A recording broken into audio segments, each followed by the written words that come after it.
Bonjour à toutes et tous les amis, comment allez-vous bien en ce dimanche très ensoleillé?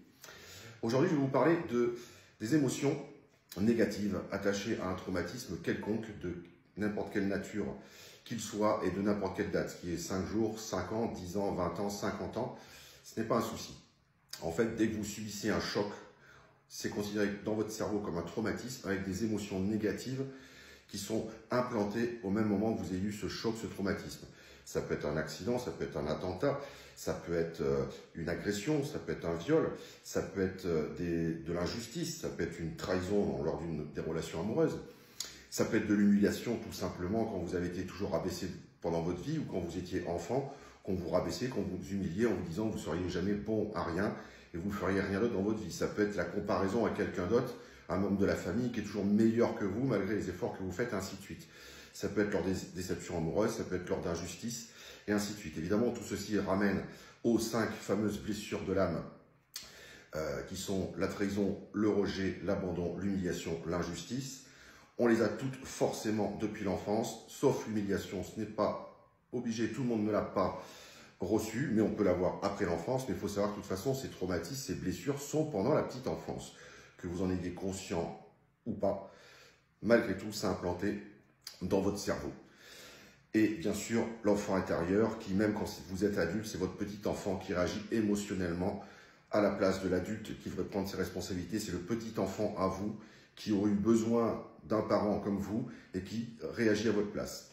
Donc en fait, toute émotion négative qui vous pourrit la vie, on va dire, tous les jours, que ce soit dans le travail, que ce soit dans les relations amicales, que ce soit dans les relations amoureuses, que ce soit dans le business, que ce soit dans le sport ou autre, à partir du moment où vous ressentez des émotions négatives, de la colère, de la frustration, de l'anxiété, une boule au ventre, ne pas vous sentir bien physiquement, de la vengeance aussi, de la frustration, tout ça, ce sont des émotions négatives associées à un choc. Que vous en ayez encore une fois conscience ou pas. Et aujourd'hui, je vais vous proposer un outil extrêmement merveilleux et ultra puissant qui règle le problème en une séance. Oui, je vous dis bien en une séance. C'est ce qu'on appelle la DTMA, c'est-à-dire la désensibilisation des traumatismes par les mouvements alternatifs. En fait, ceci est inspiré de l'EMDR, qui est reconnu par l'OMS, l'Organisation mondiale de la santé. Vous savez, les fameux mouvements oculaires qui ont beaucoup été utilisés après les attentats pour le syndrome de stress post-traumatique, après les gens qui revenaient de guerre du Vietnam, et ainsi de suite. Donc, c'est inspiré de ces mouvements-là. C'est inspiré de l'hypnose et inspiré aussi d'autres outils que, pour le moment, je ne vous dirai pas.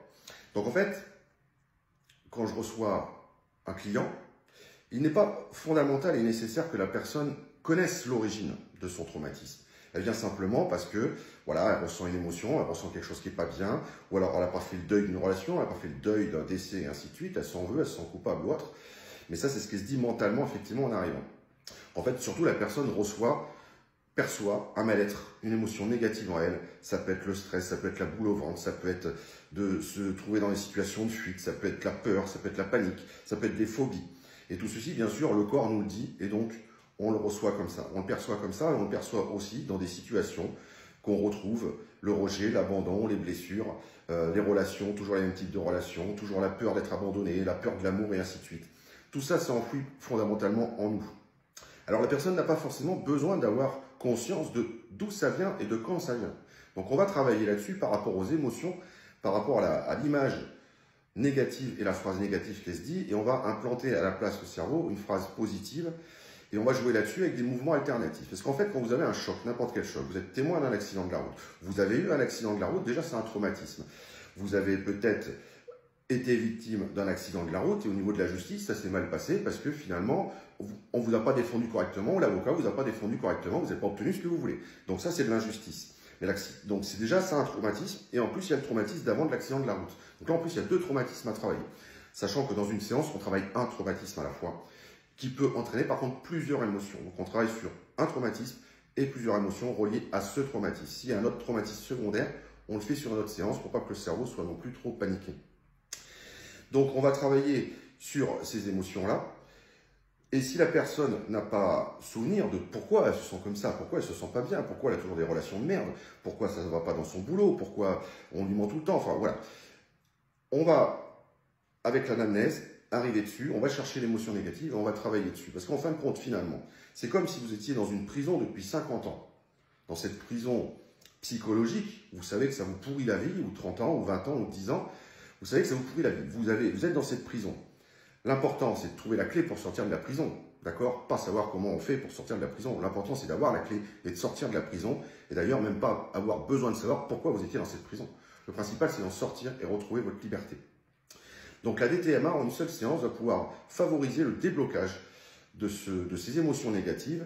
Car voilà, quand il vous arrive un traumatisme, en fait, à chaque fois que vous avez dans la vie de tous les jours, il vous arrive quelque chose. Bon, tout à l'heure, il y a un gars qui m'a coupé la route, complètement farfelu, le gars. Bon, voilà, hein, on s'est fait des gentils coucous.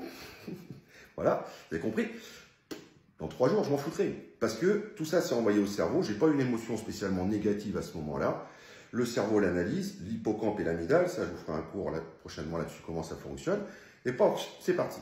Par contre, quand vous avez un choc émotionnel important, tout traumatisme qui entraîne un choc émotionnel important, en fait, c'est comme si, dans l'amygdale, l'information et l'hippocampe, un qui doit analyser l'image qui arrive, l'autre l'émotion, en fait, c'est cristallisé. D'un seul coup, c'est comme si ça avait été gelé d'un coup, comme si vous aviez eu Spider-Man qui venait vous mettre une toile d'araignée et qui bloquait tout. Et du coup, en fait, l'émotion reste bloquée sur cette image, et votre inconscient, après, le refoule, et toutes les situations qui ont une relation avec ce traumatisme-là, vous allez les revivre tout le temps. Pour vous montrer un petit peu l'image de derrière, c'est l'iceberg. Ça montre bien le principe du cerveau. En fait, là, on va dire que la partie qu'on voit de l'iceberg, c'est votre conscience et votre mental. C'est ce que vous pensez connaître, c'est ce que vous pensez savoir, c'est ce que vous pensez contrôler. Mais comme déjà expliqué, c'est votre cerveau gauche, le mental, qui contrôle 10% de ce que vous faites dans la vie. Vous pouvez très bien dire « je vais faire ça », mais vous ne le faites pas. Vous pouvez très bien dire « je vais faire ça, je te promets que je vais le faire », et finalement, vous ne le faites pas. Parce que votre inconscient, il ne fonctionne pas comme ça. Il fonctionne de manière inverse depuis peut-être des années-lumière. D'accord?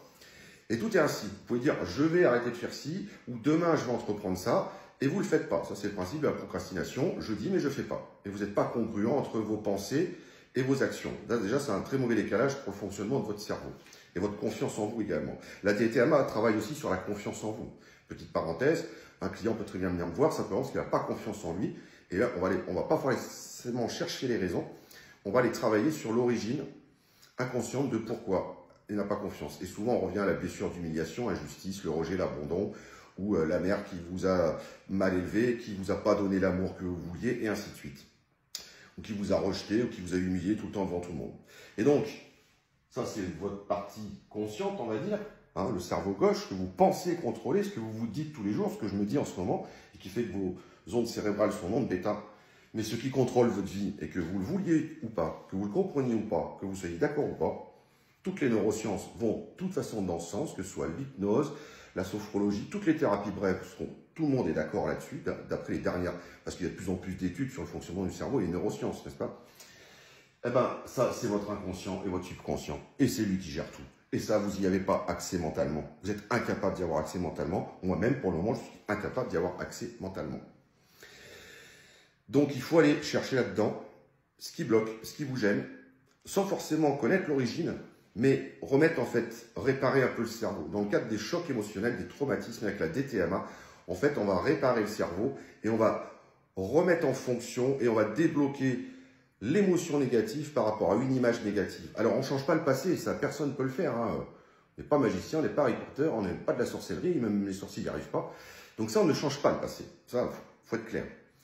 On change l'émotion qui est rattachée à un événement douloureux du passé et qui vous pourrit la vie 5, 10, 15, 20 ans, 30 ans après. C'est ça qui est important. Et quand vous ne vous sentez pas bien, quand vous avez l'impression de perdre le contrôle, bah oui, parce que quand on perd le contrôle, on veut pouvoir tout contrôler, mais en fait, vous ne contrôlez que rien, vous contrôlez 10% de votre vie. Enfin, votre cerveau gauche contrôle que 10%, vous aurez beau vous dire, je fais ci, je fais ça, machin. Non, votre inconscient, il fait tout l'inverse. Si vous avez eu un choc émotionnel il y a 2 jours, mais grave, il y a 5 ans, il y a 10 ans, il y a 15 ans, ça vous a fait en vous quelque chose de violent, d'accord? Là, on le voit aussi, par exemple, par rapport au viol, et il faut savoir qu'il y a des femmes violées qui n'en ont aucune conscience. Pourquoi? Parce que le cerveau, l'inconscient, a balancé toute une petite armée de soldats pour protéger, verrouiller, et que la personne ne s'en rappelle pas, pour pas qu'elle revisualise ou qu'elle ressente de nouveau cette émotion forcément ultra négative par rapport à un viol ou une agression. Et ça, certains en ont conscience, d'autres n'en ont pas conscience. C'est pas le problème de le savoir ou pas. L'important, c'est d'aller travailler là-dessus. On ne change pas le passé, mais réparer le cerveau et relancer la dynamique que l'amygdale et l'hippocampe doivent, par rapport à un choc, une émotion, doivent fluidifier, stocker et hop, ça ne crée pas de dégâts, on passe à autre chose. Parce que votre inconscient, il stocke tout, c'est tout. Au jour d'aujourd'hui, moi j'ai 51 ans, ben, si on me demande à l'âge d'1 an et demi, tel jour, à telle heure, tu faisais quoi? Je me rappelle de certains souvenirs de mon enfance, mais il y en a d'autres, je ne me rappelle absolument pas. Et en faisant justement un coaching il y a quelques temps par rapport à un exercice, il y a quelque chose qui m'est remonté à la tronche. Et j'en ai chialé. Ah oui, ben un événement que, bah oui, mon inconscient l'avait occulté pour pas que je me rappelle dans ma petite mémoire consciente. Ben, je peux vous dire que quand ça sort, bon, ça fait du bien que ça sorte. Et là, on s'en a conscience. Et puis finalement, ça, allez, c'est passé. Je ne change pas le passé, mais je pardonne, c'est arrivé. Bon, voilà, c'est comme ça, et ainsi de suite. En fait, on a tous les blessures de l'âme. On a tous le problème avec l'enfant intérieur. On a tous des chocs émotionnels qu'on n'a pas su gérer et qui nous pourrissent la vie. La peur de perdre quelqu'un, la peur de l'abandon, la peur du rejet, la peur de l'amour, la peur du risque, la peur de l'inconnu, la peur de la peur. La peur de réussir, alors il y a la peur de perdre, hein, mais il y a la peur de réussir également. Et tout ça, c'est des peurs, des blocages qui bouffent la vie des gens, quoi. Et c'est bien dommage parce qu'on peut travailler là-dessus. Beaucoup de gens se disent, bah, je comprends pas, il m'arrive toujours les mêmes merdes, toujours les mêmes galères. Je tombe toujours sur des cons ou des connes. Bah oui, en même temps, ça fait aussi le principe des blessures de l'âme. Hein. On rejoue, on refoule ou on sublime. Une blessure de l'âme, par exemple, pour le rejet, bah, soit vous rejouez cette blessure, c'est-à-dire vous tombez toujours sur des gens qui vont vous rejeter, soit vous refoulez cette blessure, c'est-à-dire que c'est vous qui allez rejeter l'autre pour éviter d'être rejeté comme vous avez été. Donc ça, vous refoulez ou vous sublimez. C'est-à-dire que vous faites un travail en relation avec justement cette blessure de rejet. Et ça marche pareil pour toutes les autres blessures. Et on les a toujours en nous. Et donc, bah, vous pouvez dire ce que vous voulez. Quand il y a des choses qui déconnent dans votre vie, bah, c'est mon super inconscient et subconscient qui me protège, qui met une petite armée de soldats pour pas que je souffre. Et il croit bien faire, parce que pour lui, c'est bénéfique. Il est là pour vous protéger. Mais des fois, il ne vous protège pas comme il faudrait. Il vous met la petite armée de soldats, les chocs émotionnels ou ce qui vous est arrivé, les trahisons, quelqu'un qui, voilà, dans un couple a été trahi plusieurs fois, avec la fait cocu et ainsi de suite. Bon, ben, j'ai pas de bol, machin bidule. Mais c'est ancré, blessure de trahison. Donc, il met ça dans des petits cartons, hein, la petite armée de soldats, met ça dans un petit carton, et au grenier. Au grenier. Mais c'est toujours bien présent. Et du coup, après, vous n'avez plus confiance aux gens. Bah oui, je me suis fait trahir plusieurs fois, donc bah, quand vous tombez sur quelqu'un qui est honnête et sincère, bah, vous avez toujours peur. Donc là, vous n'avez pas confiance en vous. C'est pas forcément que vous n'avez pas confiance en vous, c'est que vous n'avez pas confiance en vous.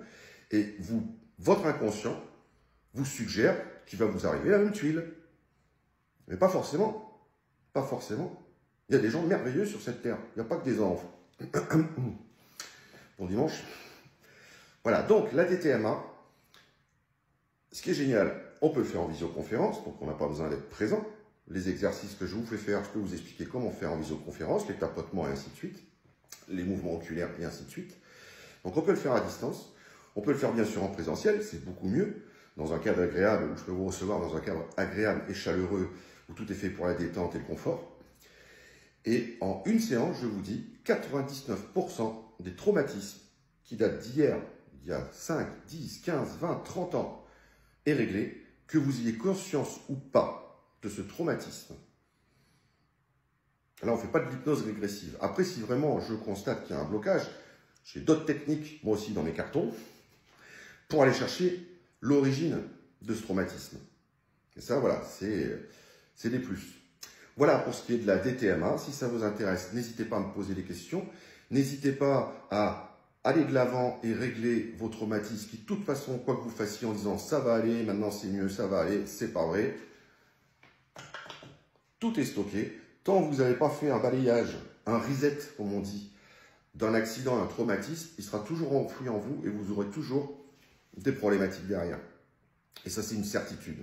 Que vous l'acceptiez ou pas, que vous soyez prêt ou pas. Mais c'est quand même dommage que une émotion négative ou quelque chose qui vous bloque profondément ou un blocage, vous ne puissiez pas vous libérer de ça en une séance. C'est pas merveilleux.